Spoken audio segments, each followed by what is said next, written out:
First off, I do want to welcome everyone here tonight. I think it's another historic event for us. We're all working together again to solve a problem that we all face. And let's be honest, we all face that problem. First off, I'll introduce myself. I'm Craig Johnson. I'm the mayor of Elk Grove Village and the chairman of the Suburban Hair Commission. If I can, real quickly, if we got most of the Suburban Hair Commission members sitting up there, if we can have them introduce themselves. Paul, you want to go ahead and start? Good evening. I'm Paul Fickner, a member of the DuPage County Board, representing DuPage County Board in this endeavor. Thank you. Good evening. I'm Rich Feenstra, Mayor of Addison. Hi, Nunzio Police, Mayor of Wooddale.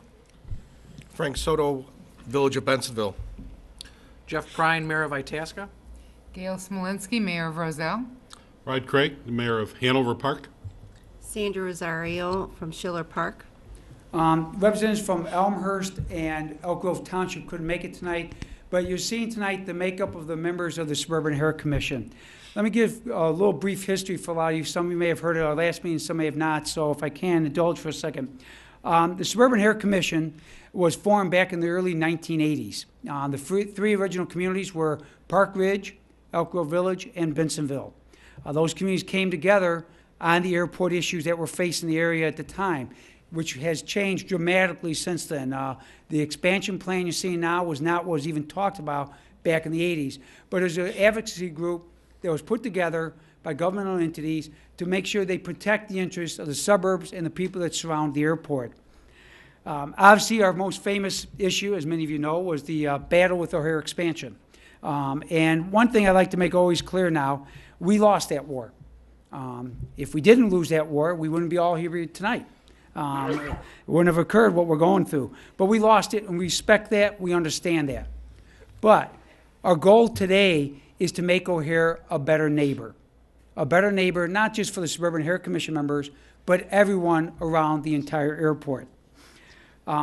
People have said, well, gee, it seems like SOC's taken kind of a lead role working everyone together, and there's some reason behind that. It makes some sense. Again, we're made up of 11 governmental entities.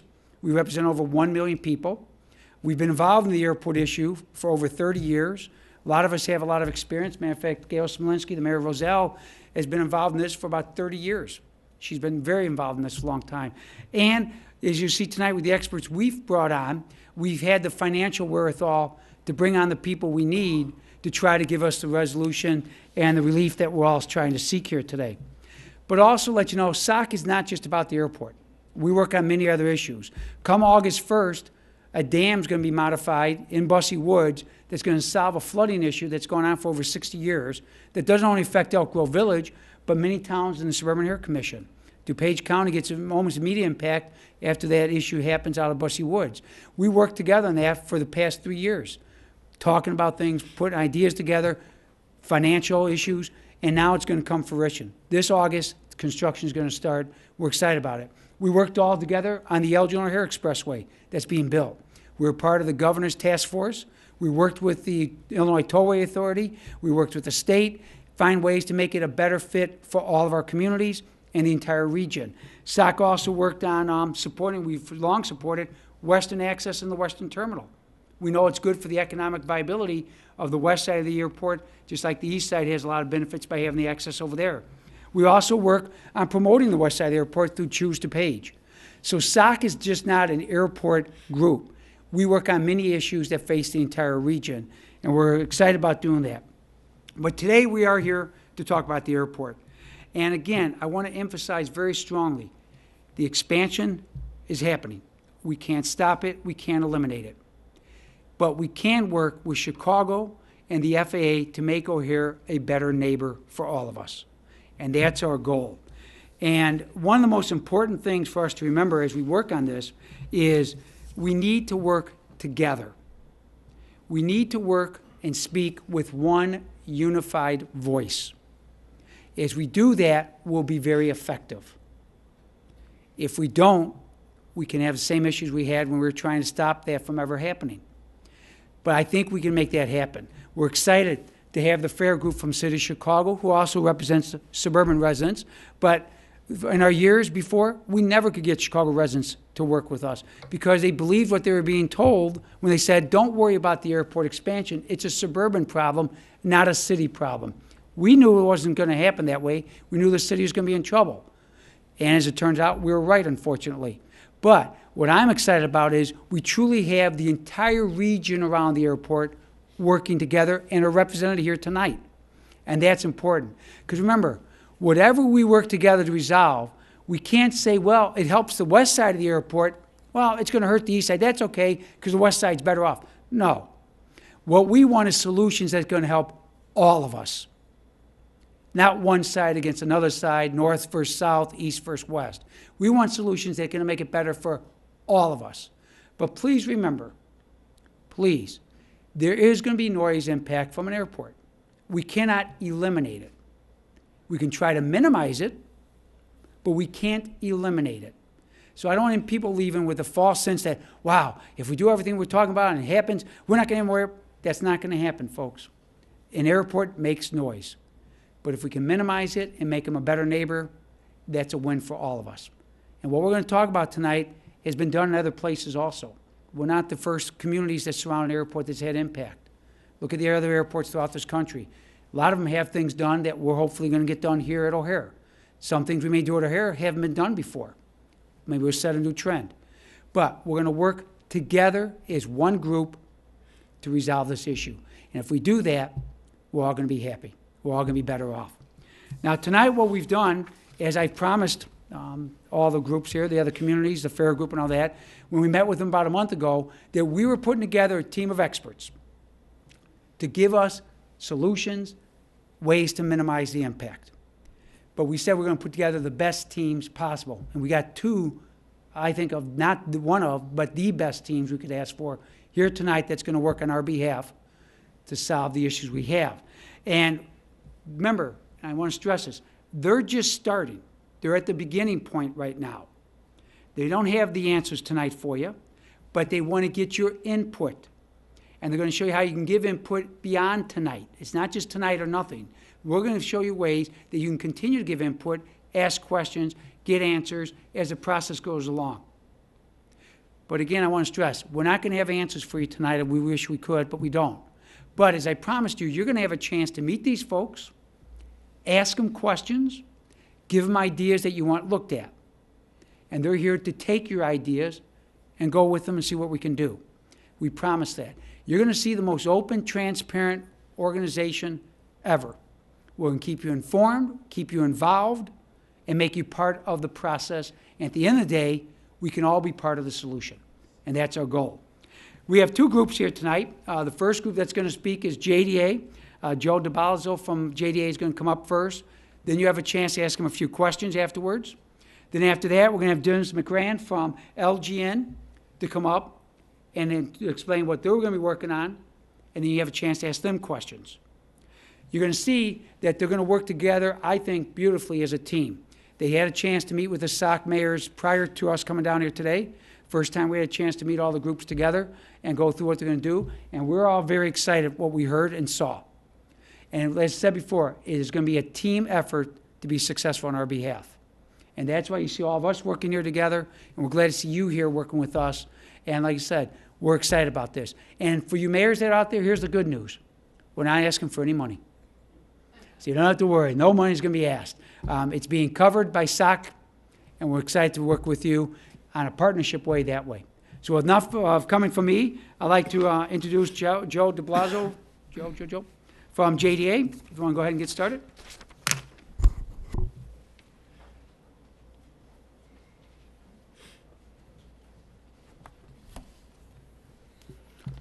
So, Mayor Johnson, thank you very much. Mayors of SOC, residents that are here with us. I'm happy to be back. You know, it's been some time since I have visited with you here in Chicago, and it's just good being back. The spirit of full disclosure, I have a daughter sitting here who lives in Chicago. I haven't seen her in a while. She's here. Don't embarrass her, please. So I think you all know, I am the founder and president of JDA. We're an aviation safety consulting firm based in the suburbs of Washington, Bethesda, Maryland. been in business going on 22 years now. I am all my life an aviation safety nerd. Been in the aviation business well over 55 years. Don't ever see myself doing anything else. So I think you all know that we have now been tasked by the Suburban O'Hare Commission to provide all of you with independent expert assistance in addressing the growing noise concerns associated with operations at O'Hare Airport. I mean, the work that we are setting out to do will include an assessment of options, and as Mayor Johnson said, not to eliminate noise, but to minimize it to the maximum extent possible in a way that does not impact safety of the airport, does not impact capacity or efficiency of operations, but does in fact result in a minimization of the noise impact that you are all experiencing. And that's what we're setting about to do. So let me start first by talking about what are our objectives? What is it that we want to accomplish? And there are specifically two objectives. We want to investigate and provide sound, technical, scientifically based options to reduce the noise injury from O'Hare without significant impact on O'Hare safety, efficiency, capacity, and I can't say that often enough.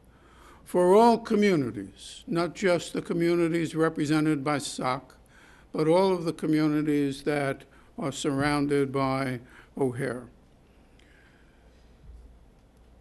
If we're going to be successful in doing this, and Major Johnson gave us this assignment on the condition that we do it differently than it's ever been tried before. If we're going to be successful, we have to do it in a way that is transparent, in a way that is done in a partnership, cooperatively with FAA, the federal government, the city of Chicago, the residents, and the users of the airport. We need your input as we do this. And one of the things that we have set about doing, we don't have it in place yet, to ensure that we have the input from the residents, we'll be establishing a dedicated website, a website that we will post documentations on, that you can monitor progress that we're making, that you can submit your input, your ideas, and a website that will allow us to respond to your comments and ideas. And we'll talk more about that as we get it in place. So that's what we are about doing. If we're going to be successful in doing it, not only do we have to do it in this transparent, open, cooperative way, you got to do it with the right team. It's important that you bring a team of experts together, not just that have the right experience. It's important that they have credibility, recognition, and relationships in the industry. And I think the group that we have put together, I believe, represents a world-class team in the field of noise mitigation. And the team start with Dr. Sanford Fidel. Dr. Fidel is a nationally known expert dealing with the relationship between aircraft noise and its impacts on surrounding communities. What I like to tell anyone that I meet is that I am willing to make a bet that Dr. Fidel has written more papers on this subject than any other person, dead or alive. And I'm willing to take that bet. He's a co-author of a major study funded by FAA, which critiqued the current FAA noise metric of 65 dNL as being technically inaccurate. Takes a lot for a consultant who's being paid to tell his client they're doing something that doesn't make any sense. But that's what I think you all need. You all need to hear the straight facts, not what you want to hear, but you need to understand the science behind any recommendation that we make. Second on the team is Dr. Antonio Trani. Dr. Trani is a professor of civil and environmental engineering at Virginia Tech University, and he's a nationally recognized expert on computer modeling of aircraft noise and the aircraft noise impact. He's a major consultant to FAA on aircraft modeling issues. Dr. David Dubink, he's got a PhD in urban planning and environmental management. He's an expert on community impacts of aircraft noise, major consultant for governments and airports, both in the United States and internationally as well. Cynthia Schultz, she's a JDA Vice President of Airports, Airport Safety. She's an accredited airport executive, professional engineer. She has managed a commercial airport for 12 years.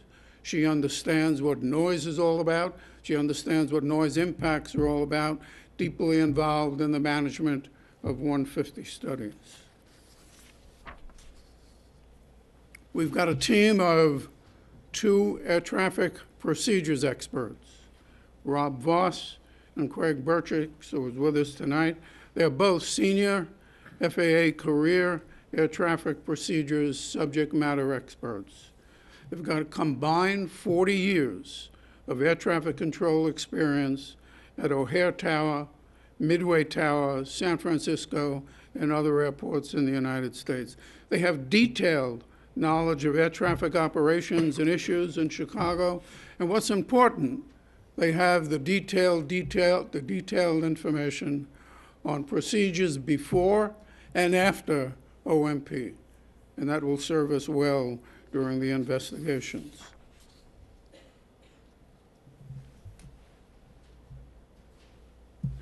So one of the things that you hear is that there are significant complaints that this DNL contour, and I think everybody here has heard the term DNL, that the DNL contour used by FAA and the city of Chicago to depict adversely impacted properties is inaccurate.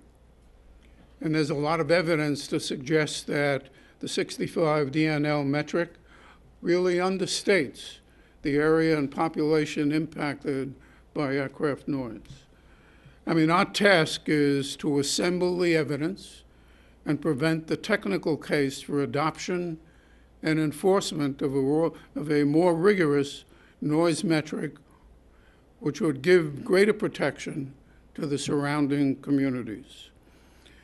And we want to do that in a way that can that can generate national support. I mean, if I'm a local resident, I would probably ask myself, well, why do I care? Why do I care about national support?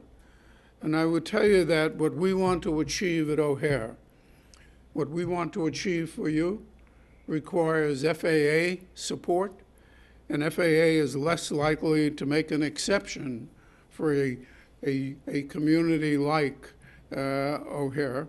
We have a much better chance of getting FAA support with national support, and that's what we aim to do. But it doesn't matter. You know, it doesn't matter what metric is chosen as the standard, whether or not it's 65 DNL, whether or not it's 55, doesn't matter. Because many residents have questioned the accuracy of computer modeling to accurately reflect the areas that are affected by noise.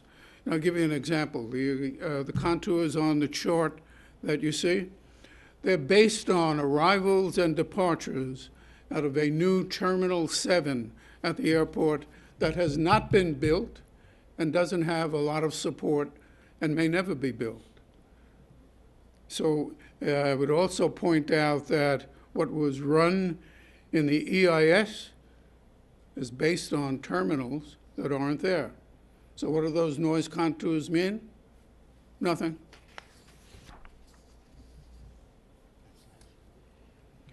So one of the first things that we will set out to do is model a baseline. So what are the contours really like today, based on a set of assumptions and based on how the airport is actually operating? So the number one scenario that we will model is generate a set of noise contours based on how the airport is meant to be operated after the most southern runway is operational, which is now scheduled for the fall of 2015. That becomes our baseline. And as we start to look at operational procedures, adjustments that can be made that might mitigate noise, they will be compared to the noise contours generated by our baseline. FAA is currently in the process, as is the city of Chicago, of modeling that baseline.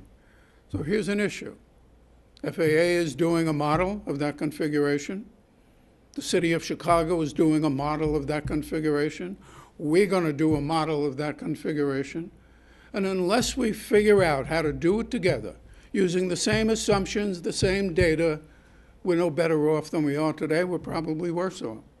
So that's one of the reasons that we have set out to ensure that whatever we do, we all have the same set of data and assumptions when we do it together. We have made our request to FAA. We've made our request to the city of Chicago, asking for the data that we need, asking that that data be shared with us in electronic form. And we're now waiting for a response. I'm optimistic that that will happen. It's critical.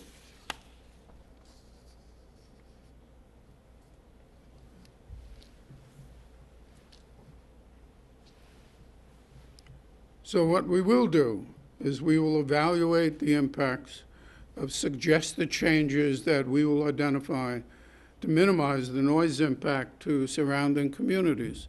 And again, what I would point out is that the chart that you're seeing doesn't show the new runway, and it will change when the new runway opens in the fall.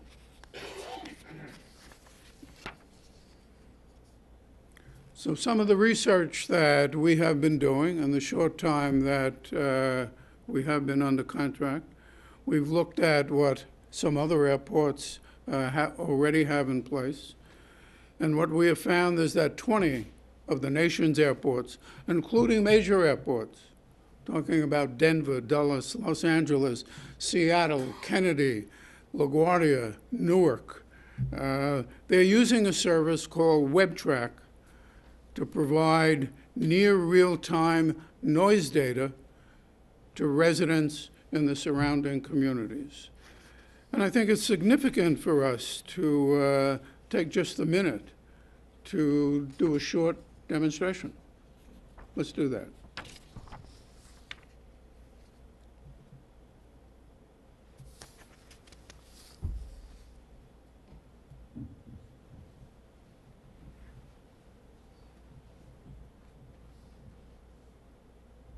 Okay, what we are looking at on the screen here is the Port Authority of New York's version of WebTrack.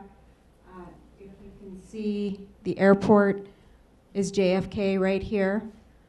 You can see some aircraft. The departures are solid. The incoming aircraft are just an outline in the color of red. Dr. Tranny just put the mouse on one of those aircraft, and you can see it gives you the flight number, the aircraft type, the airport where it's headed to, Atlanta from JFK, the altitude, and the speed. The next thing you can do is then monitor the noise that's occurring at each monitor location. You can see several buttons around here that are changing color. They're changing color based on the noise reading that they're getting. It's a decibel level. The green is usually in the lower 40 to 50 range, and then it slowly changes color from yellow up to red, which would be in the 70 to 80 range. So if you watch one of those noise monitors while a plane's on an approach and a departure, you can relate that to the noise that you may be experiencing if you live close to that monitor. This system is delayed, as Joe said, by about 20 minutes. So it's not in real time, but it's close to real time, so you can relate it to what you're experiencing on the ground. It also can be tied to a noise complaint system so that you can use actual data, have flight identification numbers, and decibel readings that you saw when it was in your area to use in that procedure. And that's about it.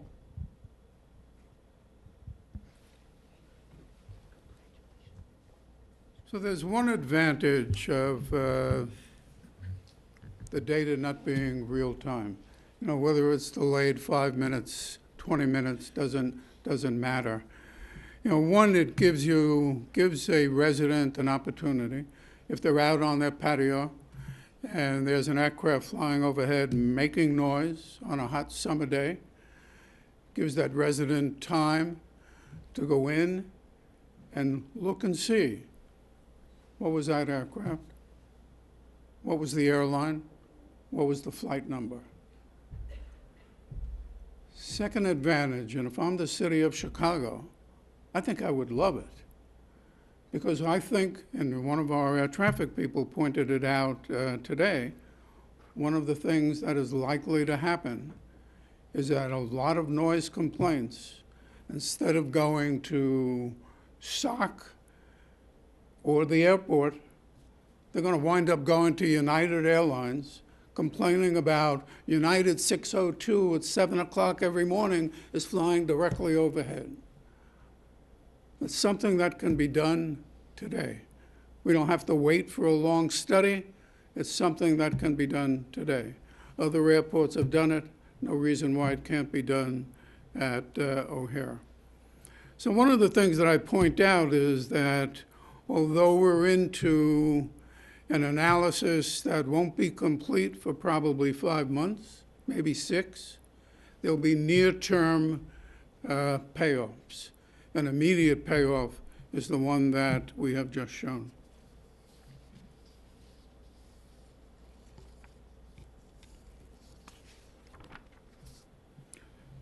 So what is it that we're going to model? What is it that we're going to investigate? So before you model, you have to have, you have to know, what are we going to model? So our air traffic folks will be looking at different operational procedures. And some of the things that we will be looking at are things like displaced runway thresholds, a modified glide slope, maybe higher on descent, if that makes sense, control of vectoring techniques, airborne departure headings. A favorite of mine to look at is taking full advantage of a long runway instead of intersection takeoffs, even though we know that there are good reasons for an intersection takeoff.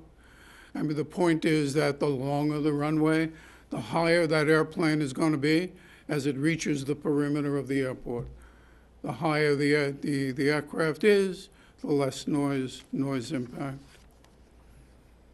I mean, a lot of you are probably familiar now with the term next gen. With next gen comes not just new technology on the ground in space, but new avionics technology, combined providing more precise navigation, more control over routes that are flown, and giving air traffic controllers more flexibility in designing more efficient arrival procedures. We'll look at unusual procedures that take place today, out of the ordinary. I mean, cargo, military, general aviation, corporate procedures. We'll look at the number of go-arounds that occur, operational incidents. That all becomes part of the analysis. And from that analysis comes a group of potential recommendations that can make a significant change in noise. Another thing that we will look at is a fly quiet program. I mean, for those of you that are familiar with Fly Quiet, there are two components. One that is related to the users of the airport, the airlines that fly into and out of the airport, and the other one that's related to FAA and air traffic control. So what we will look at is how closely, we will look at the effectiveness of the current Fly Quiet program. How closely are users adhering to the recommended procedures, and how closely are the FAA air traffic controllers following their air traffic procedures. And we will wind up making additional recommendations to make the Fly Quiet program more effective.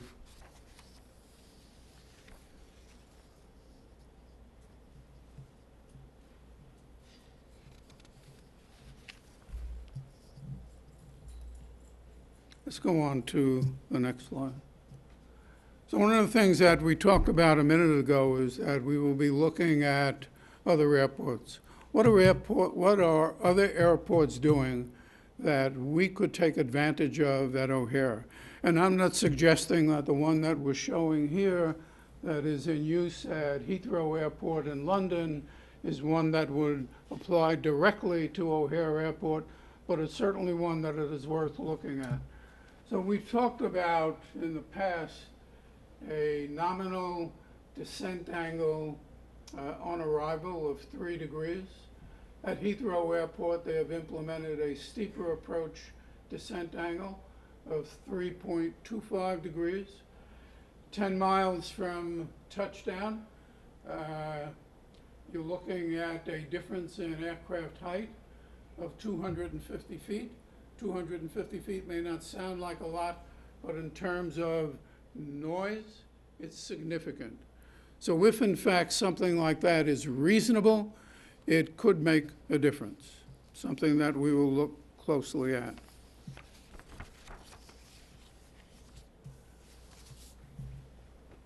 So at the end of the day, when we're all done, what do you get?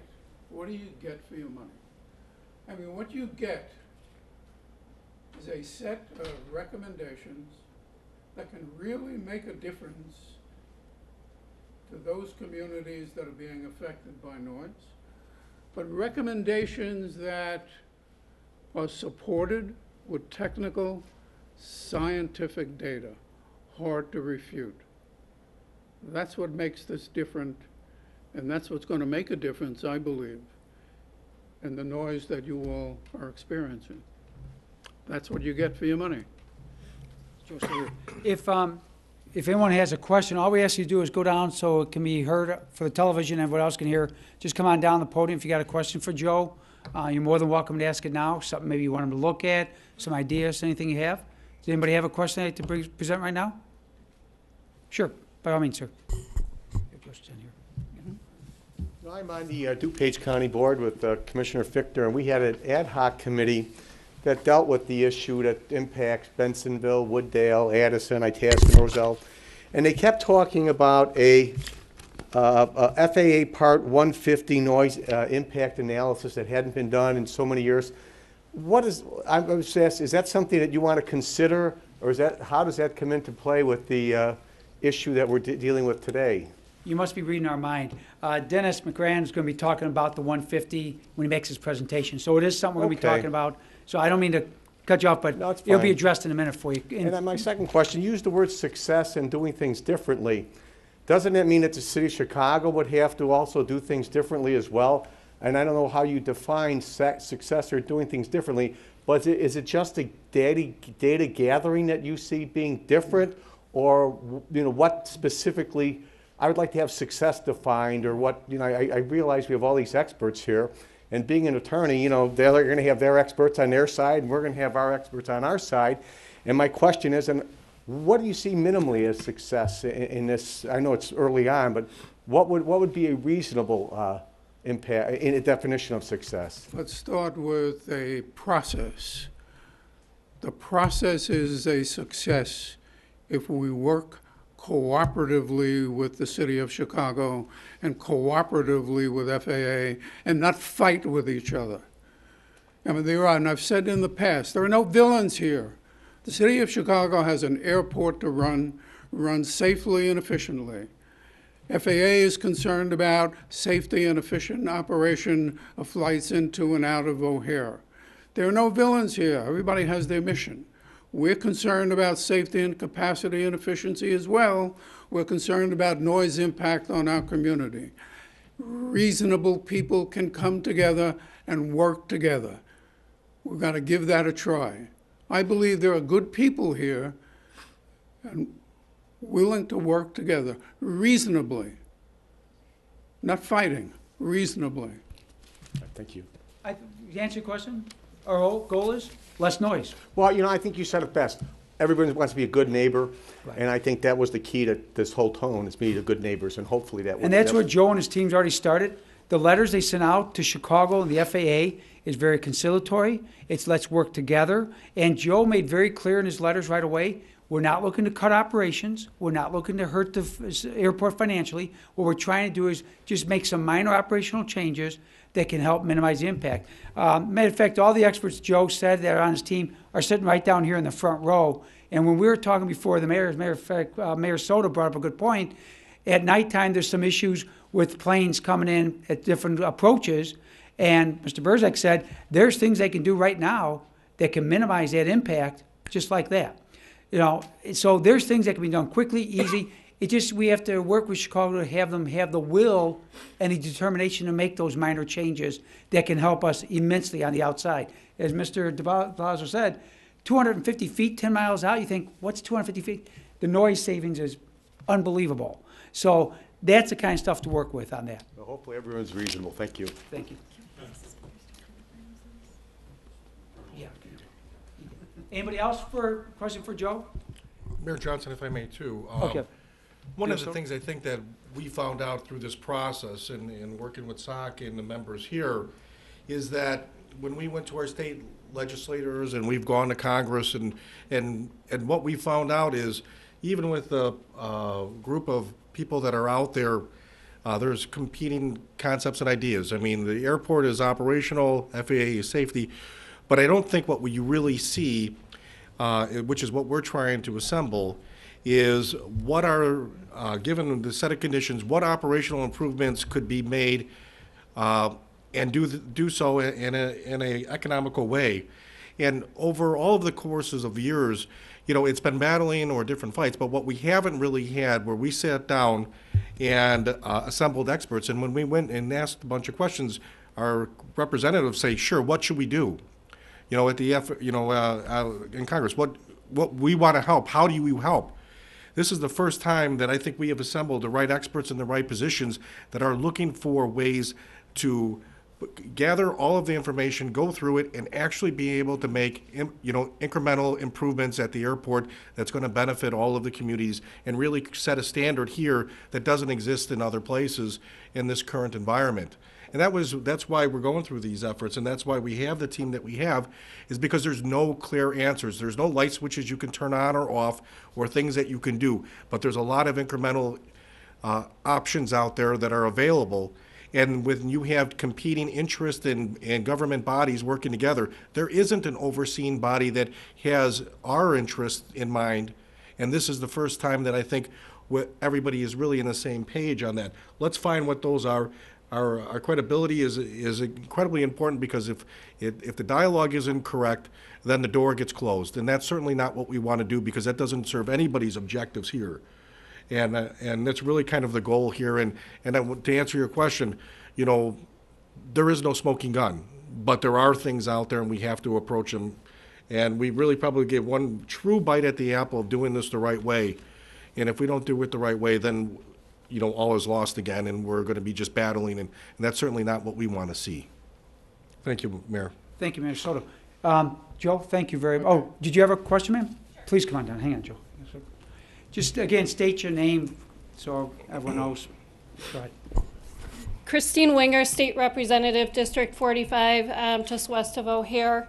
And first, I'd like to commend the efforts of SOC to assemble the team and to work together with the different groups to really tackle this this concern and work towards making O'Hare a better neighbor. Secondly, in the presentation, I heard reference to the online tracker, and it's something that may be able to be implemented immediately, or if not, relatively soon.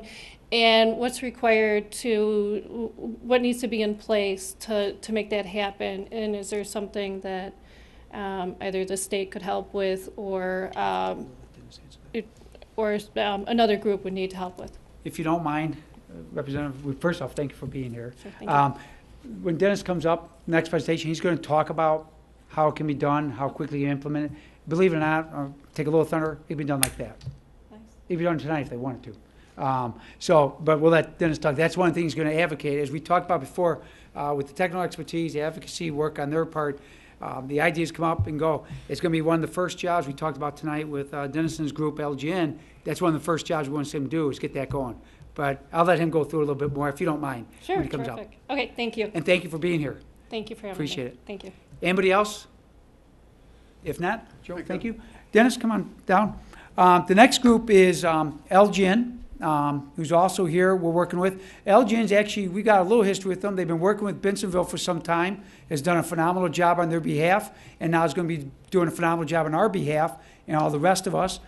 So if I can, Dennis, go ahead. It's all yours.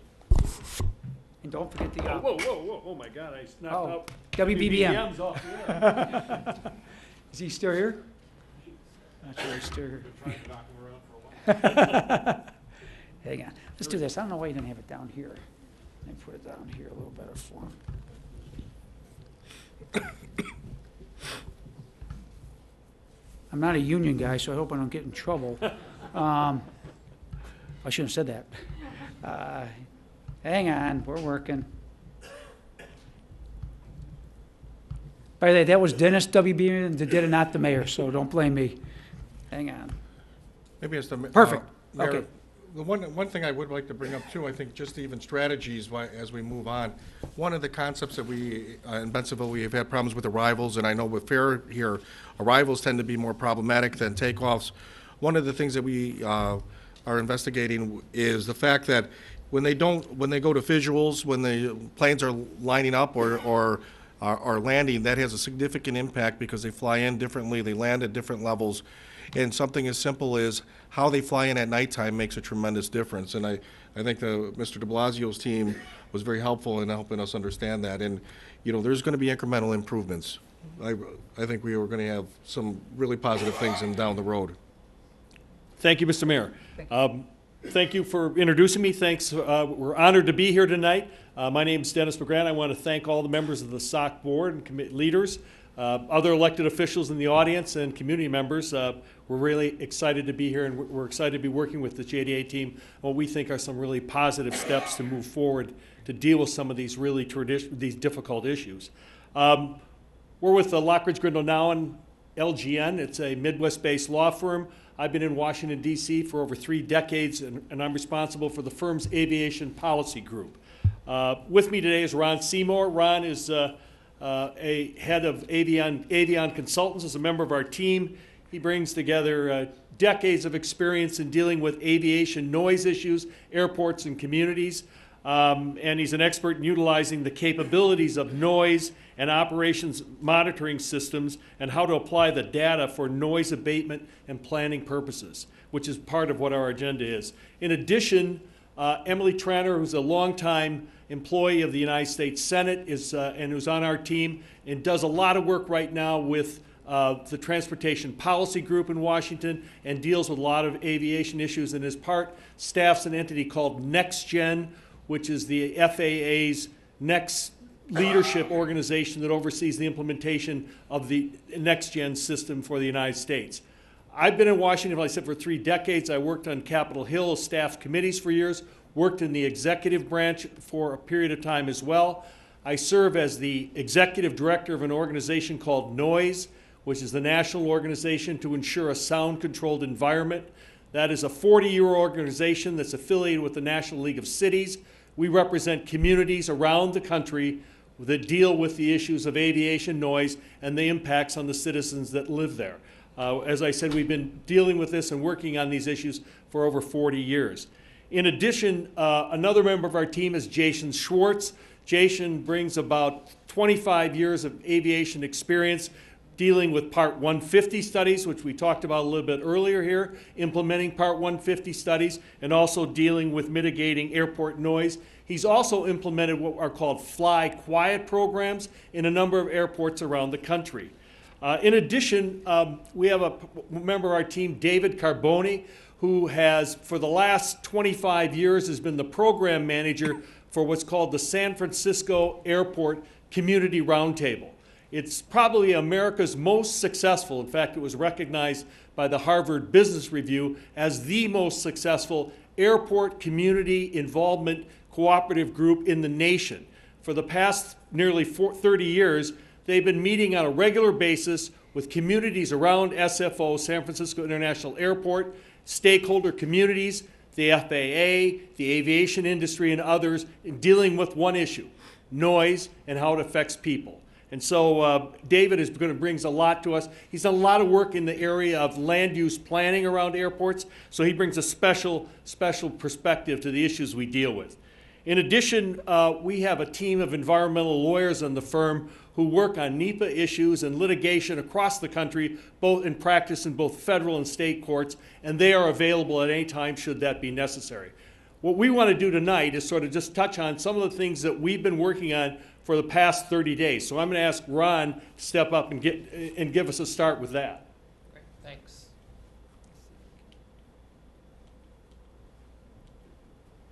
So questions came up earlier about Part 150 studies. One of the first things that we're working on is producing a document that will discuss the history of Part 150, what are the pros and cons of doing a Part 150, what are the processes involved with it for all the stakeholders, and what we plan on doing with that is it will give this group an idea of whether it makes sense to advocate for the City of Chicago to update their Part 150 study they have for O'Hare, or is there another avenue to do this to keep the process going of looking at things for noise abatement. So part of that document will also look at the different, the other different types of studies that are out there, EIS, environmental assessments, et cetera, and how noise is reviewed in those studies and how that may benefit this group if that's what they decide we want to advocate for. Other thing we want to do is, we're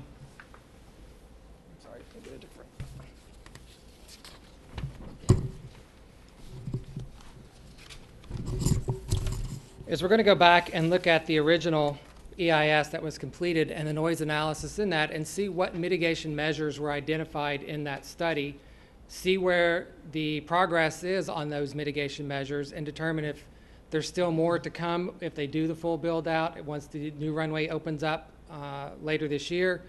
Is there mitigation that's going to be associated with that, or is it something that they've already tried to address? So we will do that, look at that, and summarize that in a document as well, just so we kind of know where everything stands at this point from what the City of Chicago said they would be doing.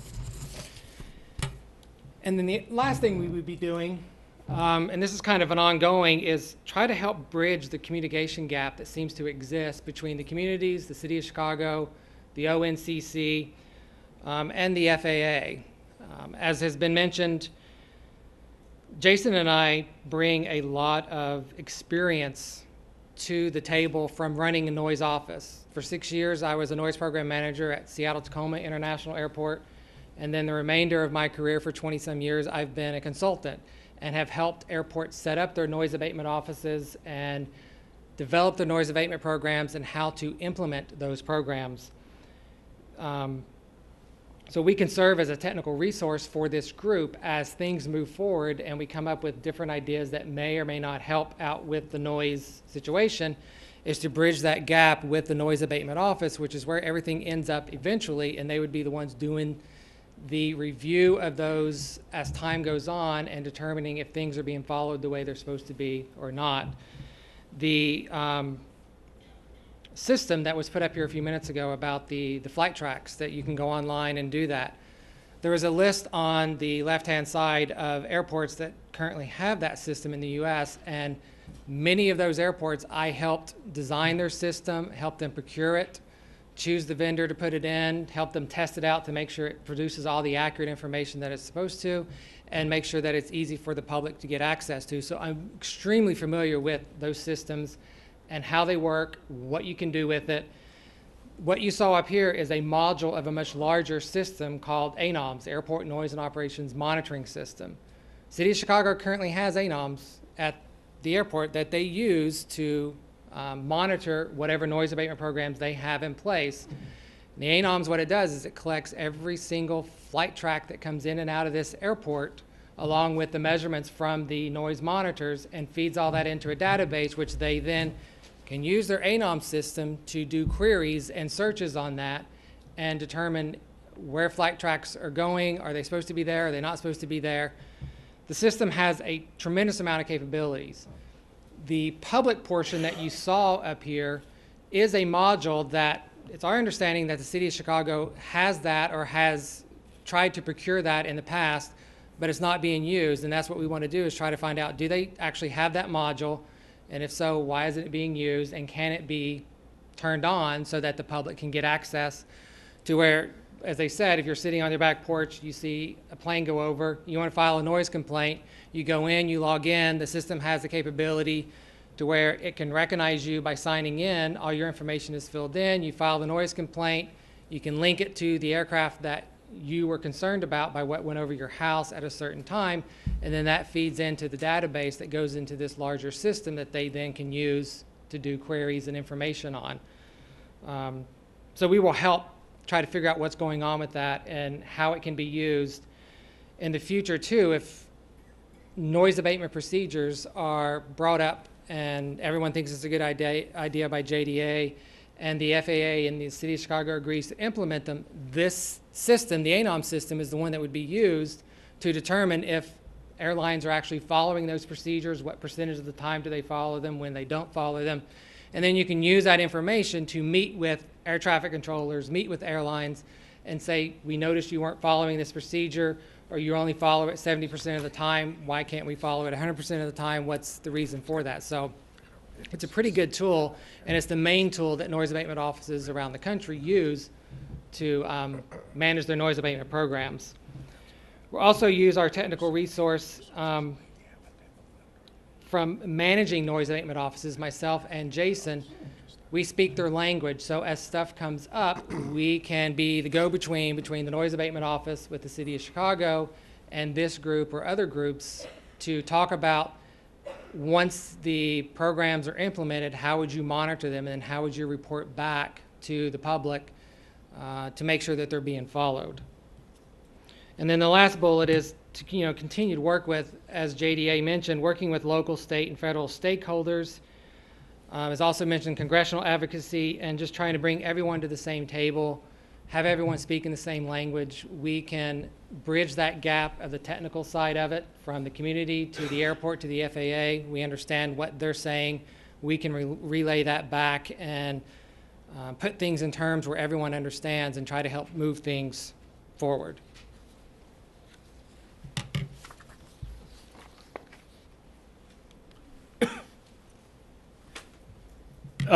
Now, just moving on real quickly, we want to just touch on some of the things that we've been able to accomplish just in the short period of 30 days, essentially.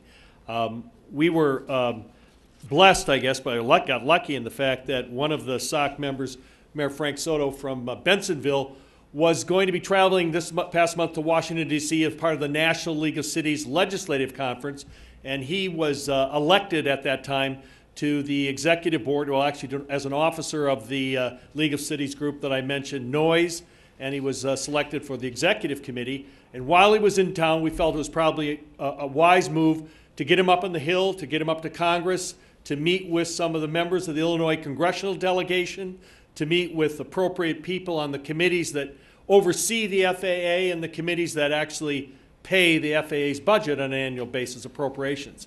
So those meetings were set up. The mayor did an exceptional job communicating the issues that are at hand and setting the stage, we believe, for some opportunities and successes down the road. In addition, just today, we hosted, my colleague Emily Tranter, who works with me in Washington, hosted a 2-hour meeting with what's called the Quiet Skies Caucus. That's probably about 20 or 30 members of Congress from around the United States. I believe both Congresswoman Duckworth and Congressman Quigley are founding members of the Quiet Skies Caucus, hosted a briefing for them on legislative issues and on the issues affecting Sauk, the communities around O'Hare, and other communities around the United States that are being impacted on these issues. So we began a dialogue with other members of Congress who might share some of the same issues that the people in the communities around O'Hare share, so that we look for a sort of additional stakeholders to join us in some of the issues that might need additional support in Congress. In addition, we began the process of discussing the prospects of field hearings on this issue. We think that would be an important first step. It would be an opportunity to get members of Congress in the O'Hare area to listen to community leaders and hear some of the issues firsthand that are going on right here. We also had requests from members on the Appropriations Committee after the mayor's visits to provide information to them for questions that they could put forth to the administrator of the Federal Aviation Administration, who appeared this past 2 weeks ago before Congress to testify requesting money for his agency for the upcoming year.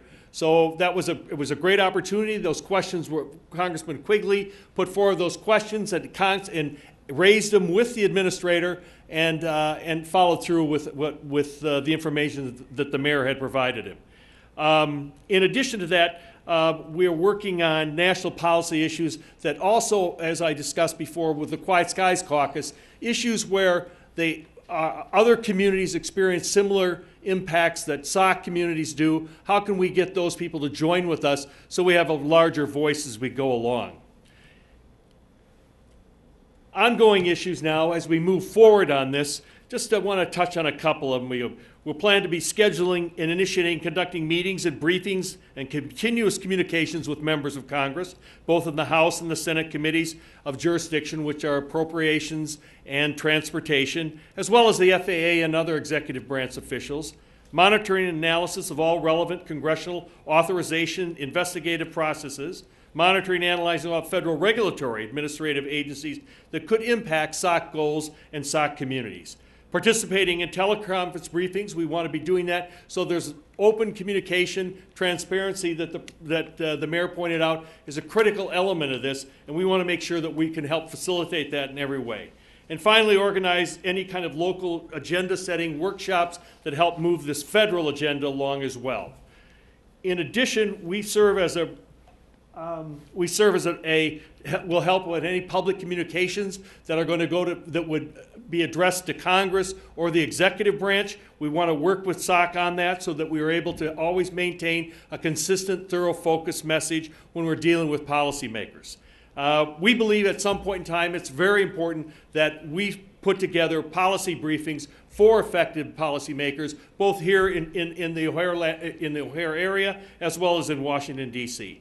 And finally, on the federal regulatory processes, we would submit comments on any regulatory impacts that might be promulgated in any agency that might have an effect on Sauk or Sauk communities. With that, I'm going to ask Mr. Mayor. No, please stay up here, John. Yeah. Before I have questions, as I said, we start tonight, we hired two of the best groups. I think tonight you saw it. It may not sound exciting, these presentations on this, but the bottom line is this is the nuts and bolts of what's going to solve the issues we face.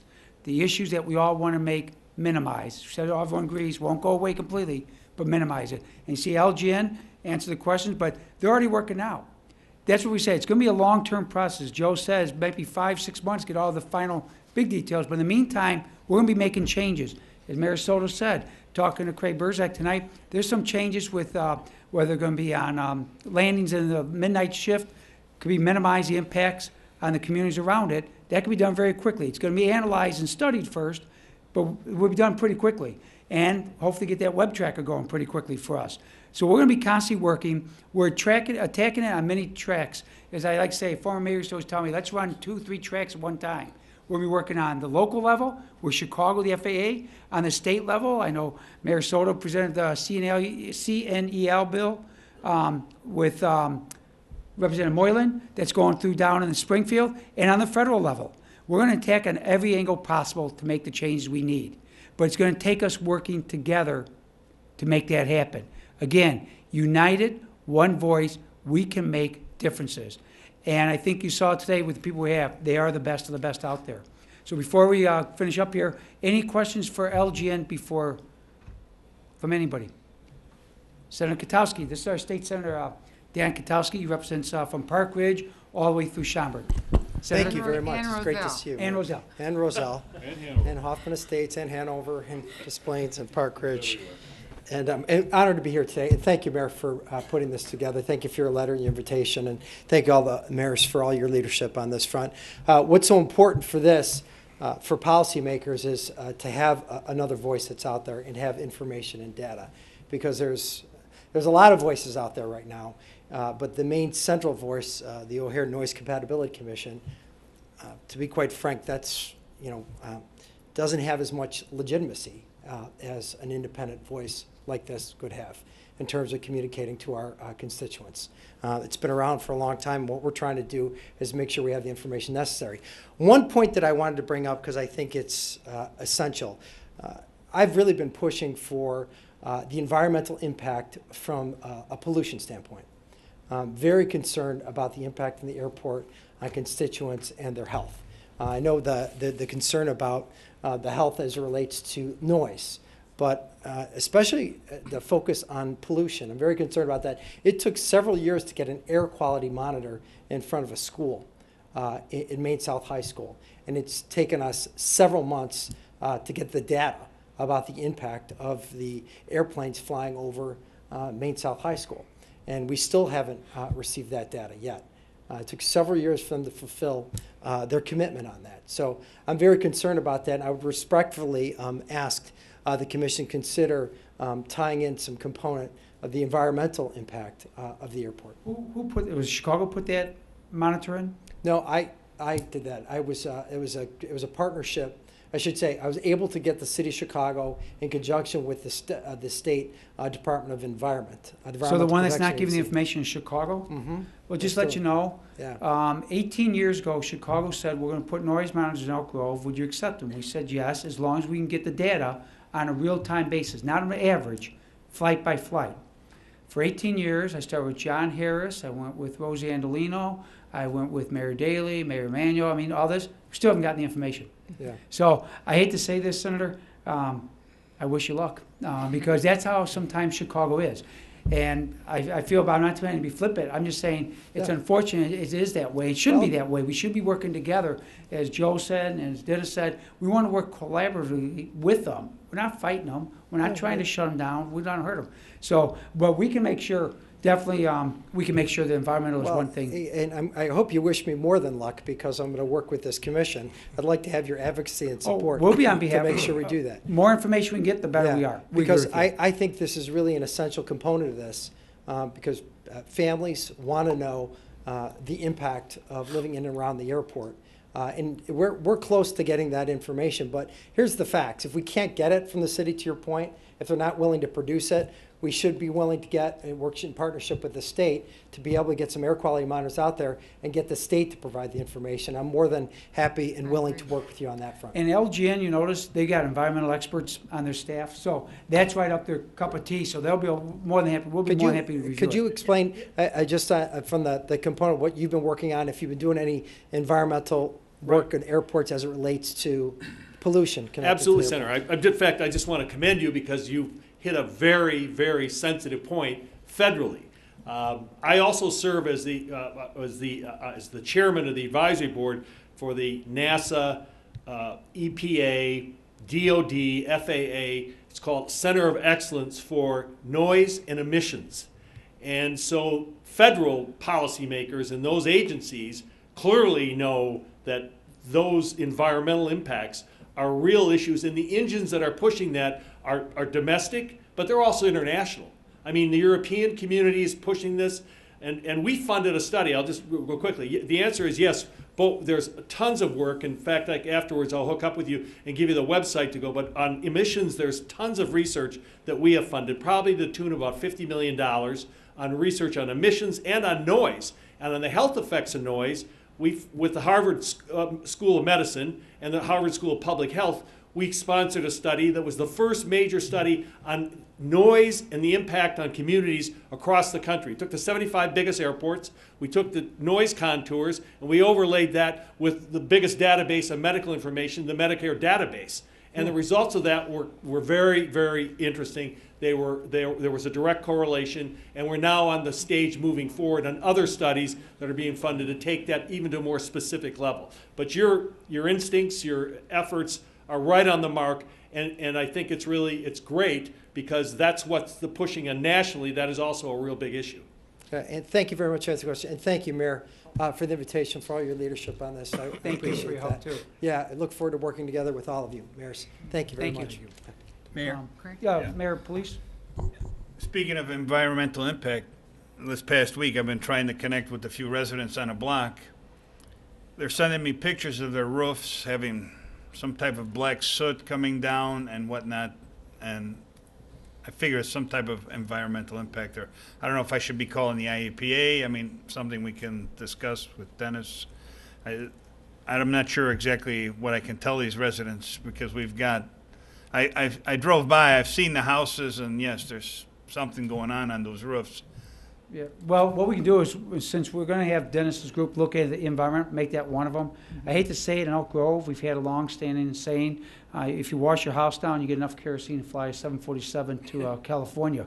And it's out there. As far as what it's doing, it's something we've talked about that, Gail, for years. So, but yeah, we can make sure that environmental thing is something we look at, no question. Gail, you had a... I was just going to say, I have other things to say, but I support that. We have material we can't identify on our children's playground equipment, on our residents' picnic tables and playground equipment they have in their backyard, in our parks. And so I think it's important to include that in the environmental as well as the noise, both areas. I would just like to say, while Craig gave me kudos for being on this for 30 years. I've only been mayor for 22, so it's been 22 years. But it was one of the first issues, a regional issue, that I had to address when I became mayor. I want to thank Mayor Johnson and Mayor Soto for your leadership in bringing us back together and addressing this. Roselle is sort of lucky. Our noise impact has gone down since they've changed the runways. But why am I still here? I'm here because two things. I know that could change in a Chicago minute, that I could have that noise right back in my community. And I also realized in my tenure as mayor that when mayors get together, we put aside our party allegiances and we work on people problems. And it has been mayors coming together on big issues that we've had in our communities that has helped us move forward. And I really do believe we have found the right team to put together for us. We have the right people we're leading, and we are working together on this issue. And I'm very energized again and excited about what we're going to be able to accomplish. So thank you. Any other? Yeah. Mayor Craig? Well, the more we talk, the more we want to accomplish individual things. And that all requires revenue. And today, the revenue is in short supply. And I'm not going to share that with anybody that doesn't already know that. The need for us to build this cooperation with the city of Chicago, they're in the receiving end of many federal dollars. And so I think we're getting to a point where we need to have the city sit down with us and talk about sharing some of these things. And we'll know when we've reached that collaborative level with some of these funds. Now, we've kick-started this initiative, and I think we're on track. I think a lot of the data for other cities has been studied and reviewed.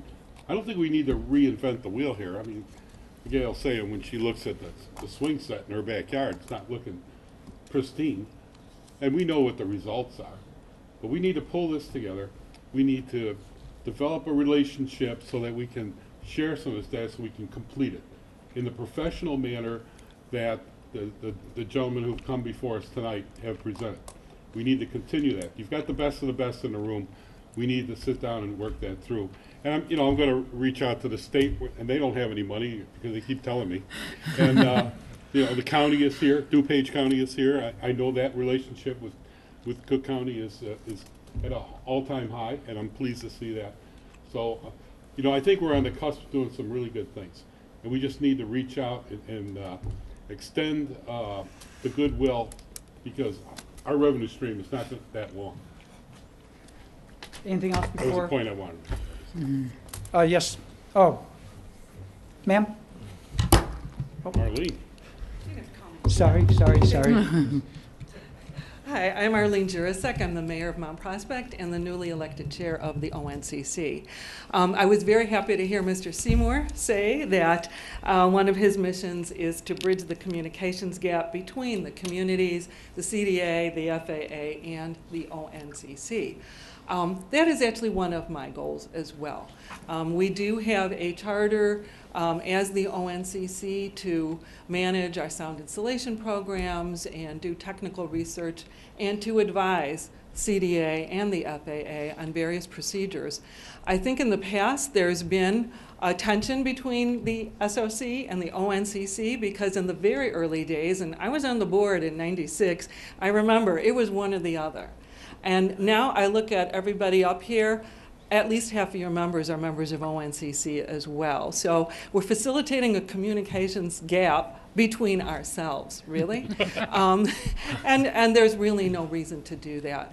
As I said, when I accepted the position at our last ONCC meeting, I am really all about facilitating. That's something I have a lot of experience with, is facilitating various parties with various views to come to technically sound, economically sound solutions and to propose them going forward. I share your frustrations in dealing with bureaucracy. When you start talking to the FAA and the EPA and everybody else, the regulatory process is so arcane and so time-consuming, and it's very frustrating. So in many cases, I'm on the same page as you. ONCC is on the same page as you.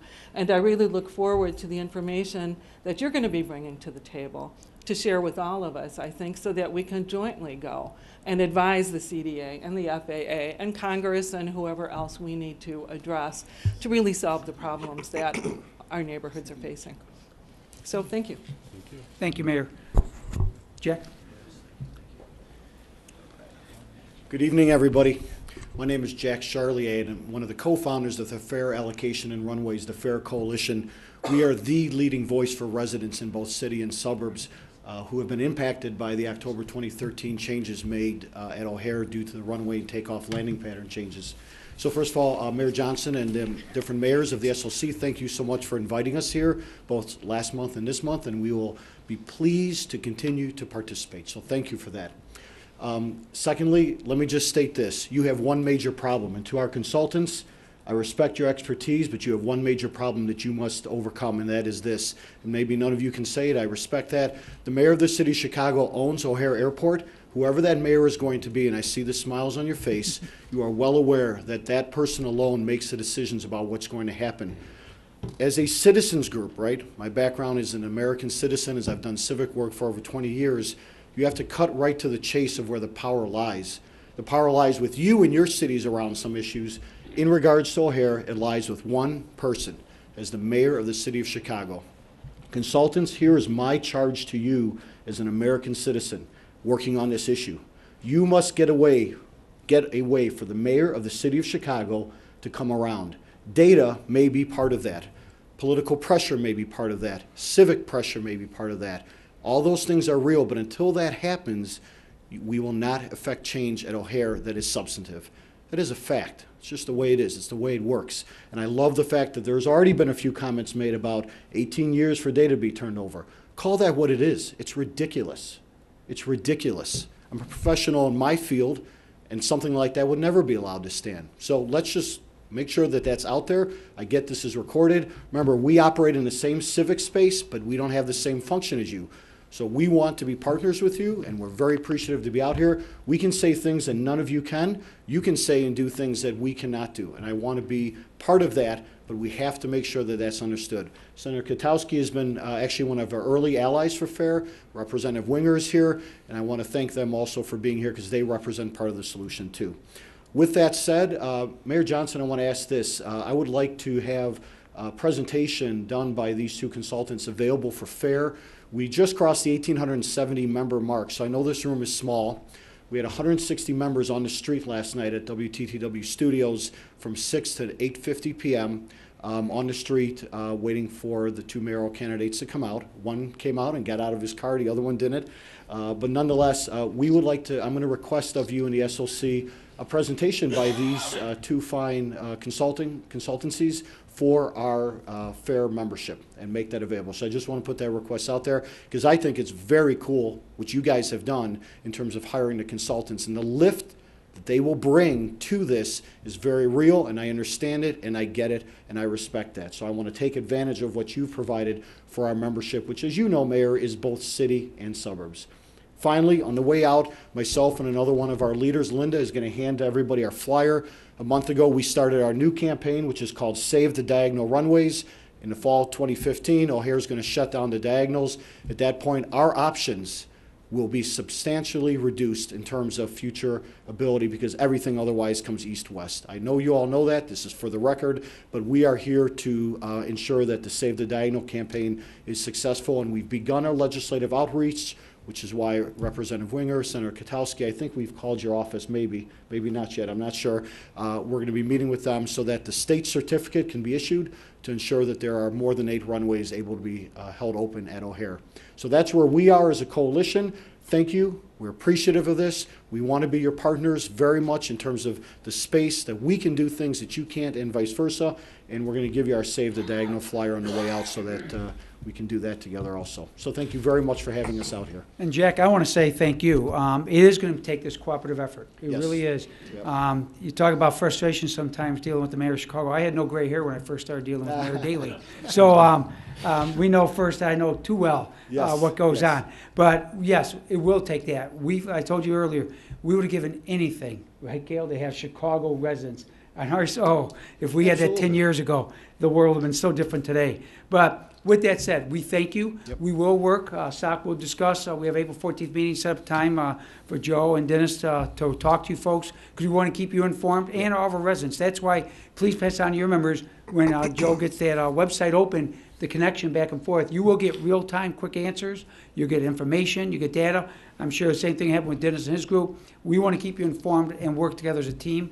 And I thank you for it. You're exactly right. There's things you're going to be able to do we could not even dream of doing. So Yeah. we do want to work together. We got the same goal. I We want to agree. make sure. And the big thing, more than anything else, Jack, I want to say is this.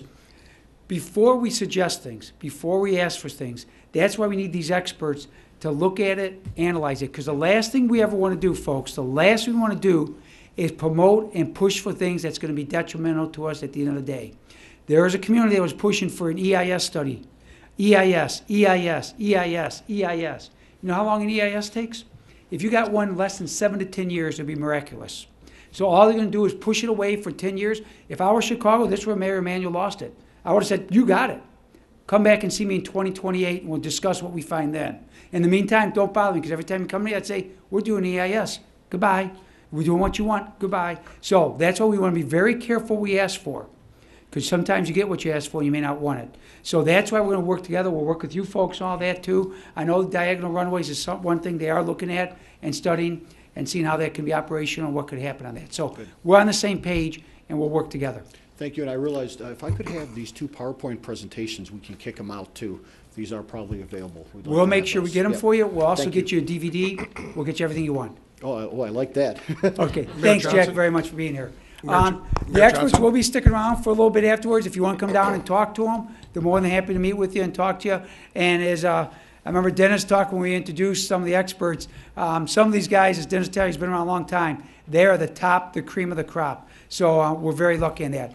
On behalf of Mayor? SOC, Mayor Soto? I think with FAIR that's here, I think, like we talked about with Mr. de Blasio, that there is some operational or on-the-ground data that may be helpful. So I think, or maybe our representatives from FAIR could have a couple key people work with Joe, and as well as with LGN as well, because as we get through this, sometimes what's occurring on the ground may not make it up all the way up the ladder sometimes. So I think having a representative there still working with the people on the ground so we can start tracking that data. So that was just a recommendation. and Yep. Thank you. More the better. So definitely pass it on. We'll make sure we include it.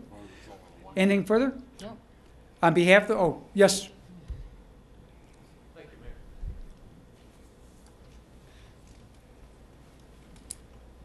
My name is Art Woods. I'm an alderman with the city of Wooddale. I also serve on the ONCC committee, along with the mayor.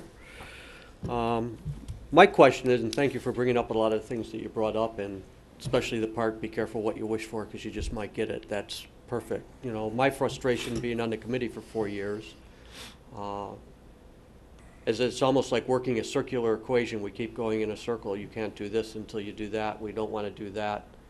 We can't talk about the sound contour because we haven't reached that airport configuration yet. So none of that data matters. We don't want to do a new sound contour because the airport's not going to be modeled that way when it's completed.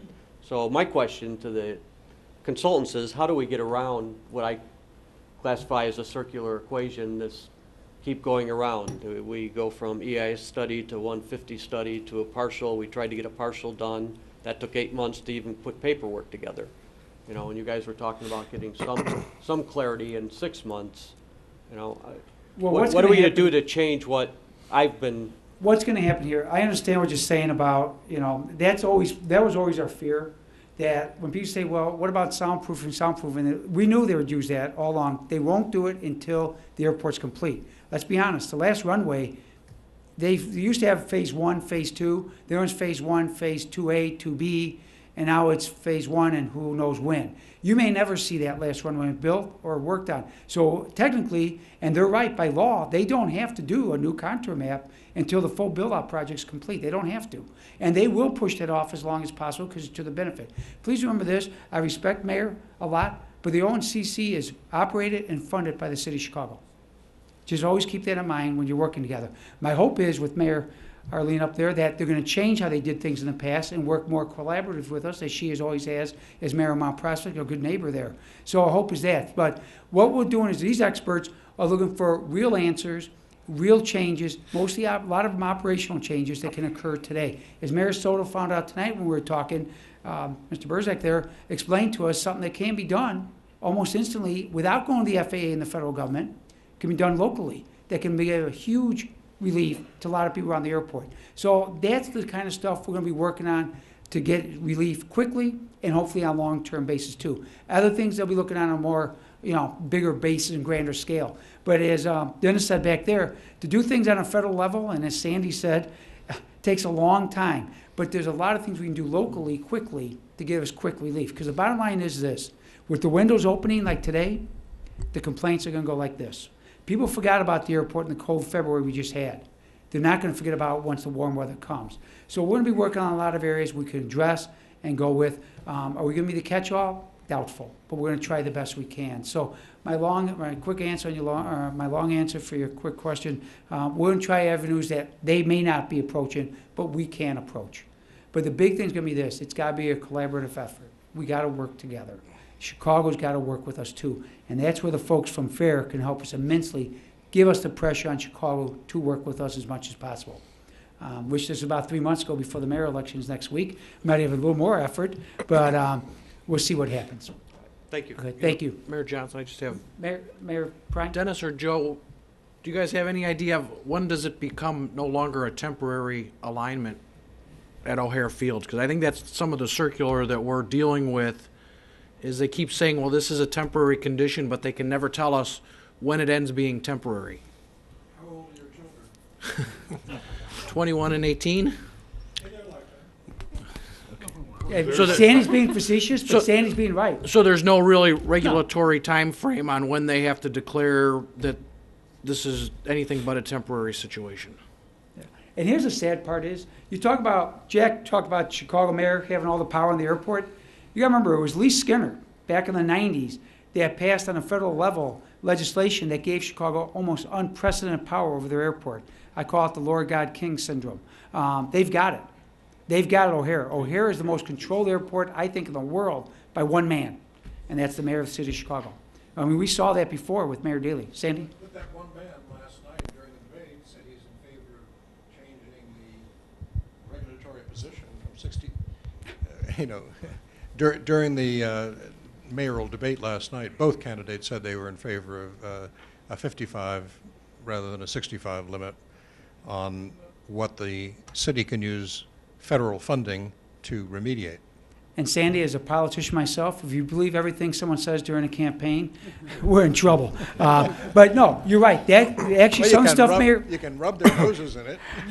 But something Mayor Emanuel said last night in the debate, which I had a chance to observe, was great. The 55 DNL, you know, some of the other things you want to do on working together, it's great. But the bottom line is, the proof is in the pudding.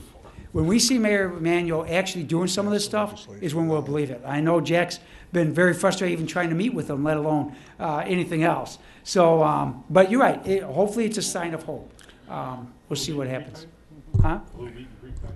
Yeah, and if that's okay, we're adjourned. The experts are here.